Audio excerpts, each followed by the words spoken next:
Kediaman pengusaha minyak Muhammad Riza Khalid digeledah oleh penyidik Kejaksaan Agung, Kejagung.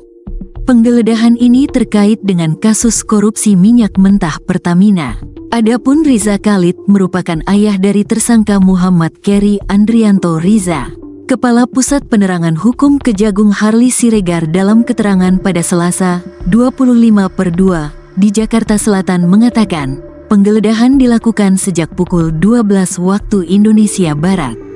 Menurut Harli, penyidik melakukan 2 kali penggeledahan untuk hari ini. Sebagai informasi, Keri turut jadi tersangka kasus dugaan korupsi tata kelola minyak mentah dan produk kilang PT Pertamina, Persero, Subholding dan kontraktor-kontrak kerjasama, KKKS, tahun-tahun 2018 sampai tahun 2023. Ia menjabat sebagai beneficial owner PT Navigator Katulistiwa. Keri jadi broker pemenangan tender pengadaan impor minyak mentah bersama 2 tersangka lain dari swasta. Diduga ia menyepakati harga tinggi sebelum tender dilaksanakan. Penyidik Kejaksaan Agung, Kejagung, menggeledah rumah Sultan Minyak Muhammad Riza Khalid yang merupakan ayah dari tersangka kasus korupsi minyak mentah Pertamina Muhammad Keri Andrianto Riza.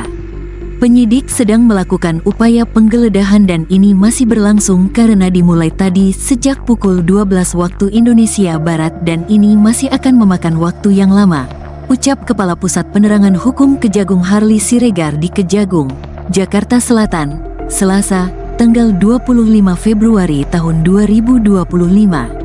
Harli menjelaskan pada hari ini dilakukan 2 kali penggeledahan. Penggeledahan pertama di Plaza Asia lantai 20, kedua di Jalan Jenggala 2 nomor 8 di Kebayoran Baru Jakarta Selatan, imbuhnya. Anak Riza Khalid yakni Keri menjadi salah satu tersangka kasus dugaan korupsi tata kelola minyak mentah dan produk kilang PT Pertamina, Persero, Subholding dan kontraktor-kontrak kerjasama, KKKS, tahun-tahun 2018 sampai tahun 2023. Keri Andrianto diketahui menjabat beneficial owner PT Navigator Katulistiwa. Dia pun menjadi broker pemenang tender pengadaan impor minyak mentah bersama 2 tersangka lain dari pihak swasta, MKAR yang diduga menyepakati harga tinggi sebelum tender dilaksanakan.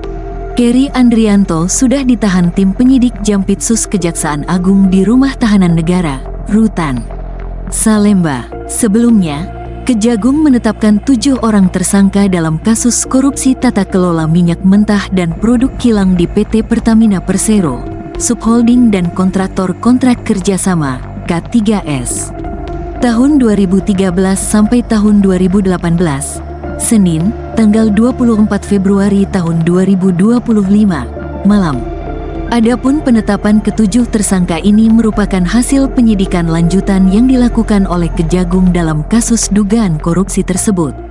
Direktur Penyidikan pada Jampitsus Kejagung RI, Abdul Kohar mengatakan, 7 orang itu ditetapkan sebagai tersangka usai pihaknya melakukan ekspose atau gelar perkara yang dimana ditemukan adanya serangkaian tindak pidana korupsi.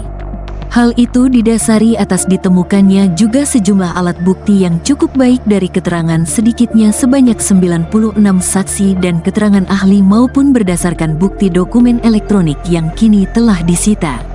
Berdasarkan alat bukti tersebut, tim penyidik pada malam hari ini menetapkan 7 orang sebagai tersangka, kata Kohar dalam jumpa pers di Gedung Kejagung, Senin, tanggal 24 Februari tahun 2025, malam. Adapun ke-7 orang tersangka itu yakni RS selaku Direktur Utama PT Pertamina Patraniaga, SDS selaku Direktur Feedstock and Product Optimization PT Pertamina Internasional, ZF selaku Direktur Utama PT Pertamina Internasional Civic.